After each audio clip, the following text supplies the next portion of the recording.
Hi friends, this is Chris with Josephine's Designs. I am back with a small project, and I videoed this once, but my phone kept ringing, alarms kept going off, the whole thing, and it was in the other room, and it was just very distracting. So I'm going to re-video this. But so here's what I was working on this morning. I was going through my bin of all my Happy Planner goodies, and I realized, oh my goodness, I did not realize I had this notebook in there. And I remember purchasing it, but, you know, my brain just went blank. So I decided to take this particular type of, it's supposed to be a happy planner, but in this one it has like a wellness focus. So it's like, what am I looking forward to this week? What is one thing I would like to do more this week? How can I make this happen? What important needs do I have that aren't being met? On a scale of 1 to 10, where am I when it comes to being calm and centered? One way to improve this week, physically, mentally, habit trackers, things like that. And then it has other questions. What brings me joy? How do I feel today? One thing that inspired me today. Now, I don't know that I would do this daily, but I would think about maybe doing it like Monday, Wednesday, Friday, something like that. Or at least Monday, Wednesday, when I take my daughter and I have to take her to her classes. And I have to sit in one city while she's in one set of classes, then hurry pick her up and rush to another city to go to her next classes. And the reason why is that she tried yesterday when I was taking care of my grandbaby and I was out of town, she tried the bus systems even between the two campuses, and because they're in different cities, they make stops. She was 5 minutes late to her class, and she went and talked to her professor, told him what happened, and he was very understanding, very kind. But we recognize, I'm sure, knowing my daughter, she is a person who is always there 30 minutes early. She was very harried, and I know she hates to walk in late anywhere. She's very shy, so I just said, done. We know now until you are safe enough to get on the highway and drive down, because she's still working on her driving. Being in a harried state driving and parking and then catching a bus even on campus, there wouldn't be enough time. So we talked about, look, this semester I go and I work, I sit in a Target, Starbucks, and I do my work, and then when you're finished, I pick you up and I drive you to the next place, and I go sit either in a coffee shop or a Starbucks again, Target, Starbucks. But anyways, then I thought, well, this might be something that would be a great project. And then I thought, well, I really want to put my social, and to be honest, I had put a section of something like this in my catch-all planner, and then I had put some of my social media papers in a catch-all planner, and I really started thinking, maybe I should just have a separate notebook. And there's nothing wrong with that. I mean, yes, it's one more notebook on the shelf, but sometimes it helps to not be distracted by your calendars, by your work, by everything else, because that's how life is. Life just wants to get us busy, busy, busy and distracted, and I don't want to be distracted this year. I want to be very focused on a lot of different things. I want to focus on the estate, get it done. I want to focus on the partnership, get that finished out. I want to focus on our home and get that done. And I want to focus on my heart in my faith planner and in things like this to kind of just work my way back. Or I don't know if I can go back to where I was before all the things happen, because my life has changed. There's no way to really go back, but to press on, as Scripture tells us, to press on to the goal. And the goal is to have a heart that's, focused and productive and effective. And I think maybe a planner that says create what you love is something that I would enjoy, because it makes me think of the creativity. So when I went through this before, I was toying with the different, dividers and all of that. And the dividers start off with something in them. And anyways, so then I was going to put the extra pages away in my catch-all book. And I started looking through that I love this planner because this Happy Notes, because this is a faith Happy Notes. And this can be all used within itself. And as you can see, $9.99 at Hobby Lobby, but if you use your 40% off, it's only $6. And so I love the cover, rejoice in the Lord always, Philippians 4:4. And I may take the cover off too. I'm not sure yet. It's not a Franken planner, it's a different name. I have it in my notes from that planner conference I went to. But you can sometimes use dividers, use covers as dividers. And I kind of like that. And then I looked at this one because I thought, in the first video, you know, sometimes we think of a Happy Notes as just blank paper. And this one is just blank paper. So I wanted to show you this one. And I really bought this really as an overflow planner. And also because I love these girls. I think they're called, I don't know what, the Girl Squad or something like that. But anyways, I love them. My oldest is blonde. My youngest has very, very, very dark hair. And so I've got a blonde, dark hair, brunette, and a redhead. Well, I was a brunette, or a little bit darker than that, and now I'm a redhead. So anyways, I went auburn when I went to get my hair highlighted, and she got it too light, so she put a toner on it, and really and truthfully, it just took me to red hair. So really dark, but I think she did a great job, and I just needed a change. So I love this. I love the cover of this. And I love the cover of the pink and the green and all that. So, but what I wanted to show you, what we envision normally for a Happy Notes, is just sections of note paper. And these are pink. Ooh, ah. But, yeah, so I like this planner. It works really, or this little notebook. It worked great. So if I were going to a conference and I wanted everything to be, there's still some stuff on that, but I'll get that later. If I wanted this to be just for note-taking, then I would just take this. This would be perfect to take to a conference. I could write in it, and I'd be totally happy. It wouldn't be bulky like my planner. It would be perfect. So, all right. So what I did was I kind of took all the dividers out of this one, and then I added the overflow of the wellness pages in here. So that's what I did there. And what I think, and then there were also some blank notebook pages in the back. And I had said in the first video I was going to come back in here and add notebook pages.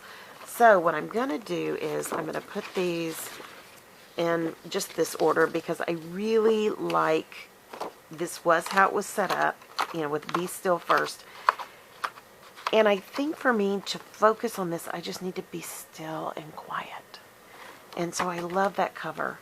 And then I Sap 'em with Super Love is very sweet.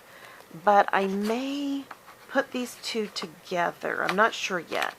And what you do is you literally just tape them together and go from there. But I want this to work with this page, but I don't want this divider. So let's just do it now. I'm going to do it. I'm going to do it. I can't believe I'm doing this. Okay, so I'm going to cut that off. So I've cut the tab off. That's done. And then all you have to do, and I don't have my other, wait a second, I'm going to use this different tape runner. I still have everything packed from that I thought I was going to get done taking care of my granddaughter. You know, nothing gets done. But, and that was okay because I was there for her. I didn't care if I got anything done. Matter of fact, when my son-in-law got back, he was like, well, did you get any work done? You know, because I brought my little rolling briefcase and, you know, and I said, well, I got a little bit done, you know, but not a lot. And that's, I just had it just in case I would have time. So, but, and I really like this tape runner. It's by Scotch. It says it's permanent, but it never feels quite permanent when I use it. So the reason why I don't want it to be permanent, and it may over time become permanent, if it does, that's fine, is I would like to reuse this because it has scripture on it. It has Ecclesiastes 3:11. He has made everything beautiful in its time. And that passage in Ecclesiastes means a lot to me. My husband, when we lost our first child, he read that scripture. And it is on both our daughters that we lost on their headstones.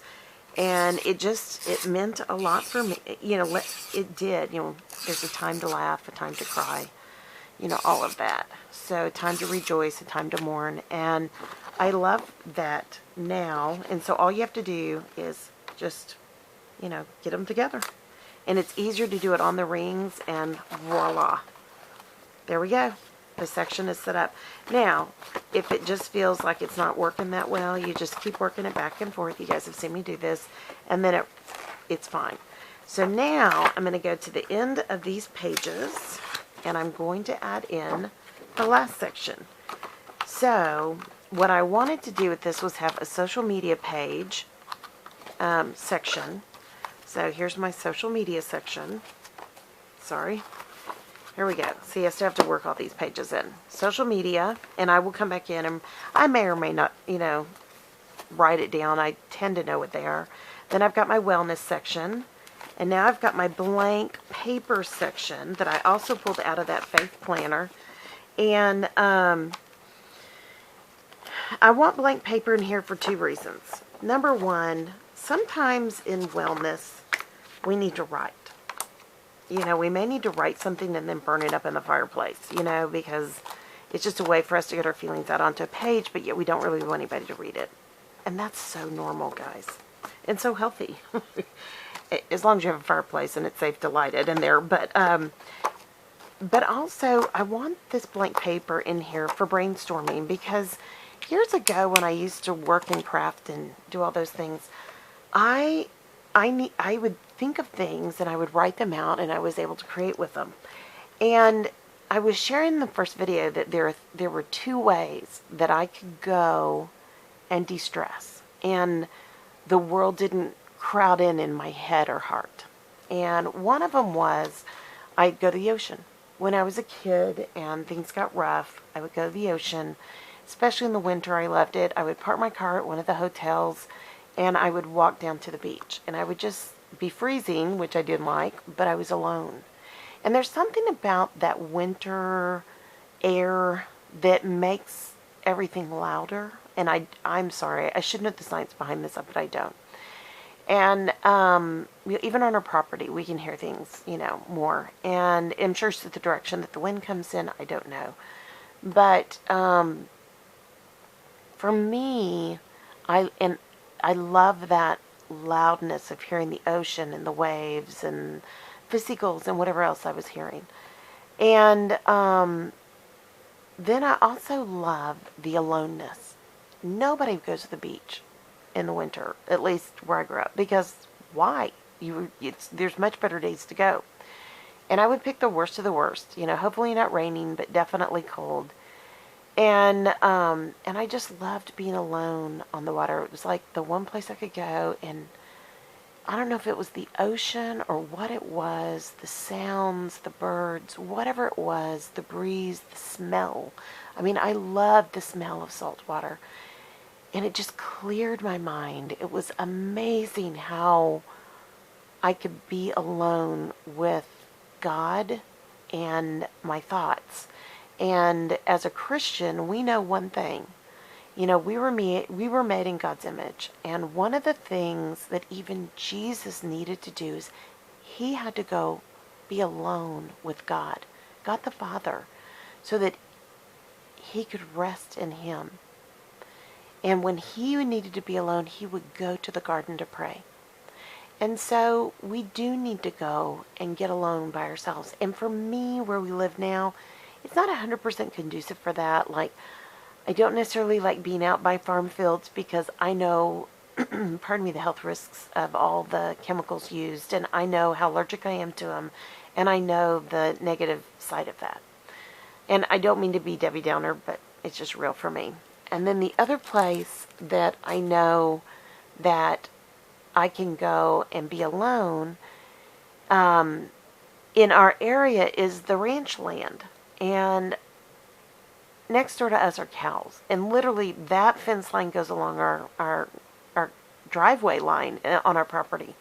And so when I get out every day, they're the cows. And they're very social, so a lot of times they'll come right up to the fence. Just right to the fence. And of course, I talk to them like, hey, honey, how are you doing? That kind of a thing. And so this weekend I was walking out, and none of the cows were by the fence, but not too far away was their big old bull. And my husband was standing there, and I was like, talking to the bull, and he goes, really, you're going to talk to the bull? And he goes, that bull's never going to even look at you. And all of a sudden he turned around and he looked at me, And, looked for a long time while I talked to him. And then when I quit talking to him, he turned back around. And my husband goes, "Oh my goodness." And I said, "Yeah, I know. I talk to him too much." And my youngest daughter will laugh at me. There's llamas in town in an empty field, and sometimes I'll drive over there and I'll roll my window down and I'll talk to them, and they'll come up to the window. And sometimes I just drive by and, roll down my window and call to them, and I drive really slowly and carefully. But my youngest daughter goes, "Yeah, I think they know your voice." And it's true. Animals know our voices. There's no doubt.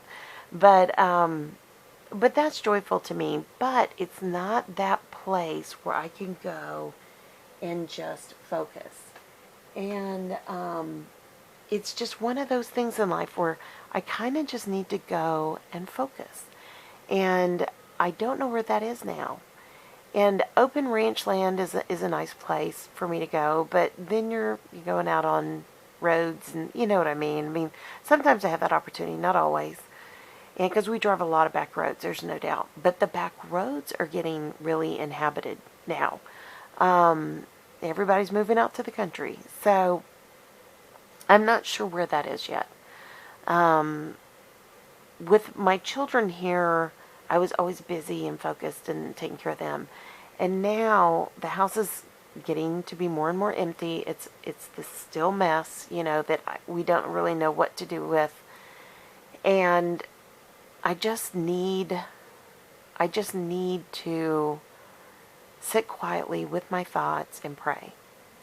And I'm not sure what that is yet. My husband is talking about, we had bought a mini house for our son and daughter-in-law when they married, and they just bought a house, so we moved the mini house back here on the property, and it needs major, work on it. There was a leak in the ceiling and, things like that. And so my husband loves doing projects like that. It will probably be expensive, and he kind of told me, he said, "Well, I'm going to fix all this up and we're going to sell it." And I was like, "Great."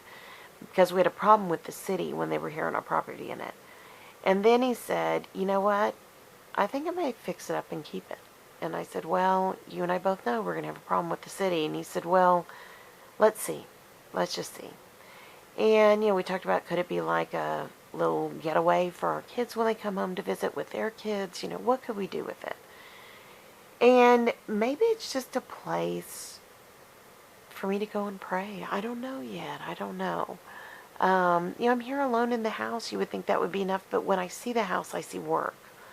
And, maybe it's our little getaway. And my husband even said that. He said, "Well, maybe this is our little getaway." And I said, "No, our getaway is like not on the property." So we'll see. I mean, I'm not sure yet. But the second place I love to kind of get away in my heart and mind is, for years, we would go to a spinning and weaving co-op that we were members of up in New Mexico. And at one time we had a spinning, weaving, and sewing store.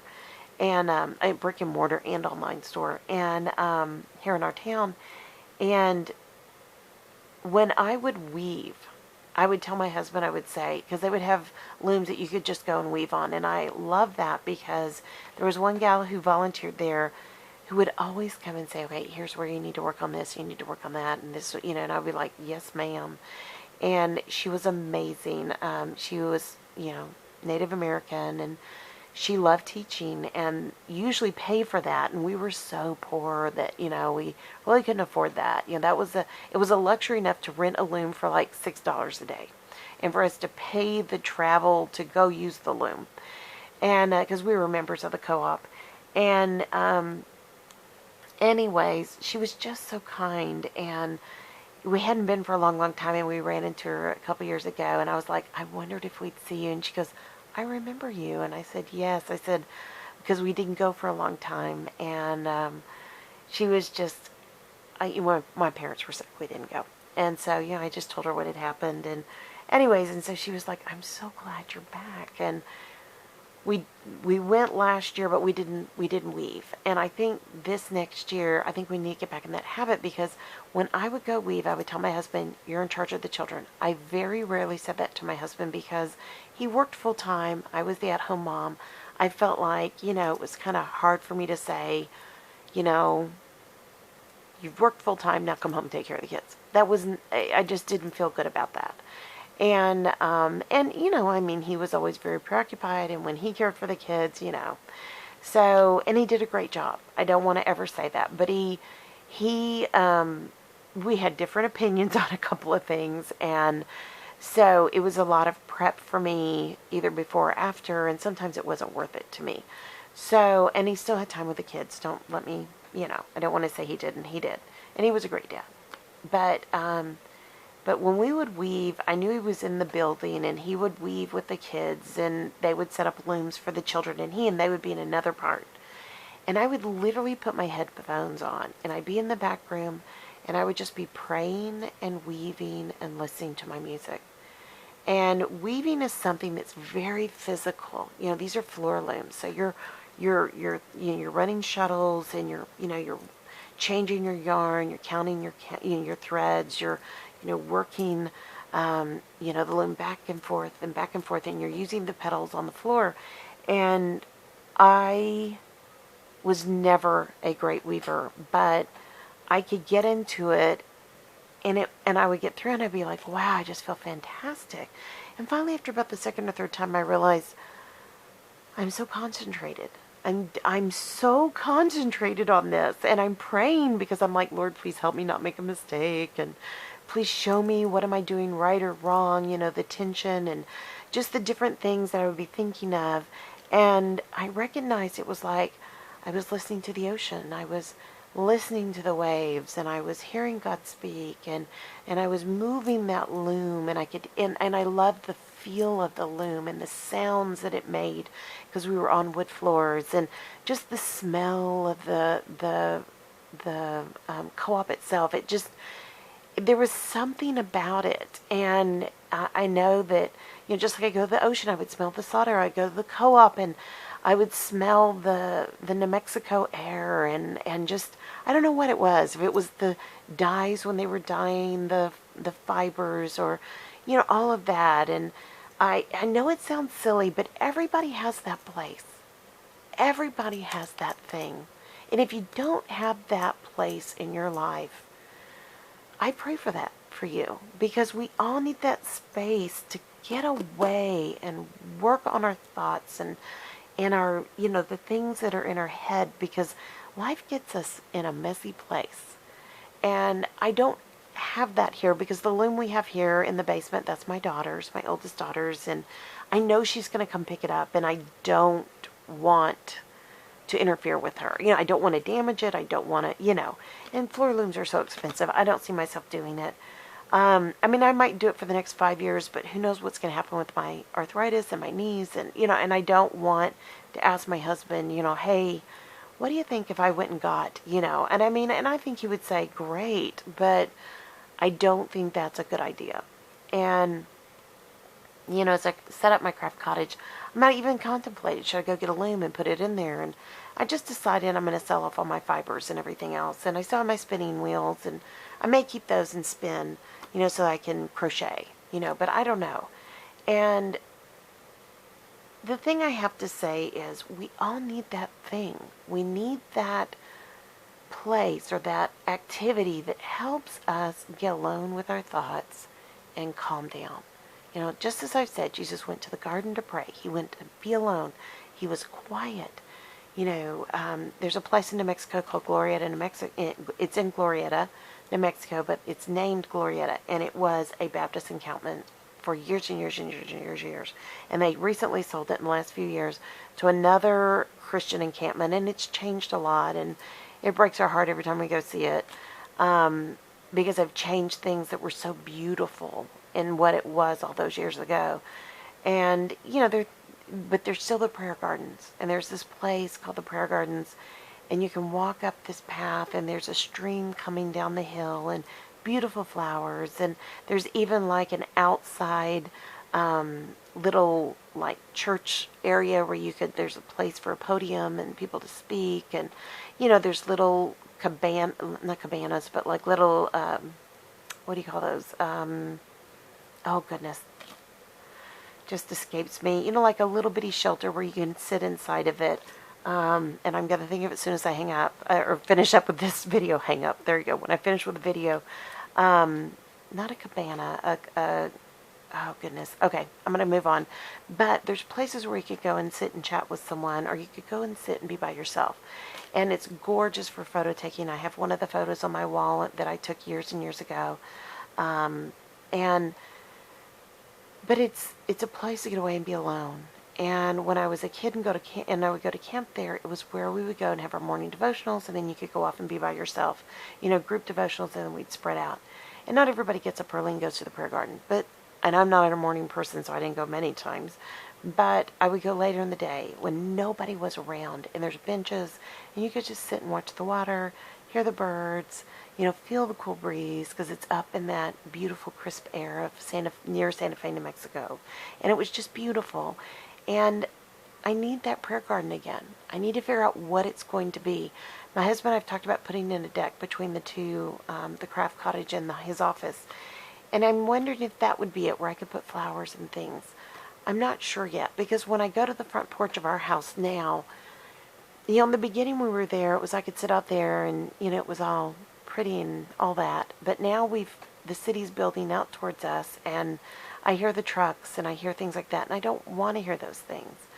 And maybe the sound will be different between the two buildings. I don't know. I don't know what it'll be.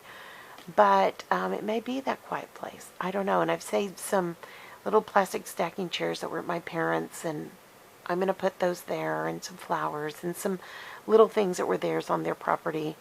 And, I don't know. We've both talked about that we don't know what that is yet. But we're just putting it down. We're laying it down. But in the meantime, I wanted something to work through privately that could be about my heart. It could be about my creativity. It could be about, what I bring to you guys.